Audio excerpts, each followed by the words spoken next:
is a game of skill, strategy, and occasionally unexpected twists of fate. Some stories of poker players are proof of this statement.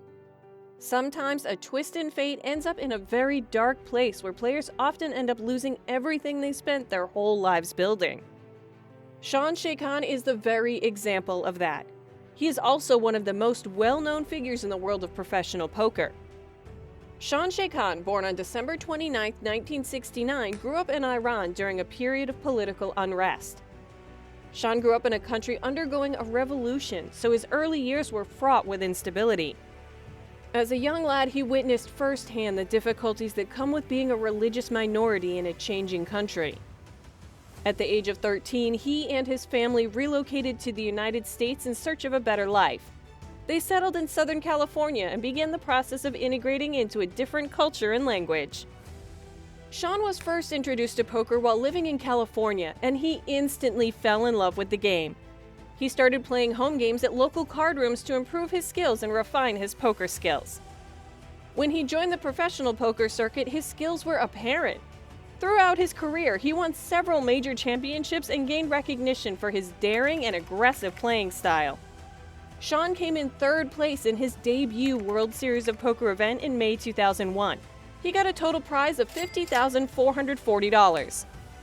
Shawn's best live cash of $600,000 came at the No Limit Texas Hold'em World Championship event 36th World Series of Poker in July 2005 in Las Vegas, Nevada, despite finishing 11th and not winning a bracelet. In March 2006, he got to the semifinals of the National Heads Up Poker Championship, but was defeated by the eventual champion Ted Forrest. Sheikhan received a payment of $125,000. The following year, he finished third in a no-limit deuce-to-seven event at the 2007 World Series of Poker, earning $206,676. Shawn appeared in High Stakes Poker's first 3 seasons, as well as Poker After Dark on NBC. He also attended the 49th World Series of Poker 2018 in Las Vegas, Nevada.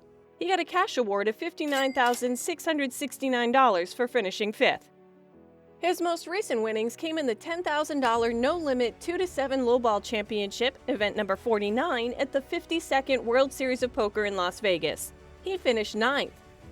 His fearless approach to the game, characterized by his willingness to take risks and put his opponents to the test, reinforced his reputation in the poker community. Shawn's poker rep is not just about his skills, it's also tainted by his table behavior. A great example of this was his argument with player Mike the Mouth Matusow at the 2005 World Series of Poker. Shawn's outburst when a flop was dealt in a hand he wasn't even in precipitated the argument. He slammed the table in frustration and accidentally showed his hand. This resulted in penalties for both Matusow and Sheikhan. Matusow swore at Shawn after seeing his reaction. "You know, we're in a hand. You need to shut the." Shawn's heated discussions at the poker table continued to ensue from there. Another noteworthy event occurred during a game of Poker After Dark where he argued with Phil Hellmuth. Hellmuth accused Sheikhan of incessantly speaking while holding Annie Duke's hand, despite the fact that the entire table was discussing. Despite his occasional problematic demeanor, Sheikhan has demonstrated his poker skills on numerous occasions. In March 2006, he made it to the Final Four of NBC's National Heads Up Poker Championship, an uncommon achievement in such a famous event. During the early rounds of this competition, he had the audacity to demand that Gus Hansen, whom he eventually eliminated, drop his cards, despite possessing 4 of a kind. His excellent performance in the competition earned him a $125,000 prize, but he ultimately fell short, losing to eventual champion Ted Forrest. Ted Forrest's unusual heads-up luck had stopped several opponents, including Shawn Sheikhan. Shawn's life took a major turn in the past few years due to his entanglement in legal troubles related to his participation in the cannabis industry. In 2021, he was taken into custody and accused of multiple crimes, such as plotting to distribute marijuana and running an unlicensed money transfer operation. These allegations carried the potential for a lengthy jail term and a substantial monetary penalty. On June 30, 2022, Shawn pleaded guilty in the United States District Court for the Southern District of California, admitting to his involvement in the illicit cannabis business. His legal counsel delivered a sentencing memorandum to the judge, attempting to persuade him to consider probation instead of jail. The defense gave Poker News with a lengthy 33-page report explaining various reasons for the leniency. Several people close to the poker pro, including PokerGo president Maury Eskandani, penned letters of support for Sean. The memorandum emphasized Eskandani's professional relationship with Shay Khan, who had invited him to participate in a number of poker programs over the years. Sean's legal representatives claim that a reduction in sentence is justified. Essentially, they claim that the court should impose a less severe punishment than the standard sentencing guidelines for the type of conduct he admitted to committing. The defense's case for a downward variance is based on a number of factors outlined in the memorandum, including Sean's regret for his actions, his admission of guilt, support from figures such as Eskandani, and the changing landscape of marijuana laws.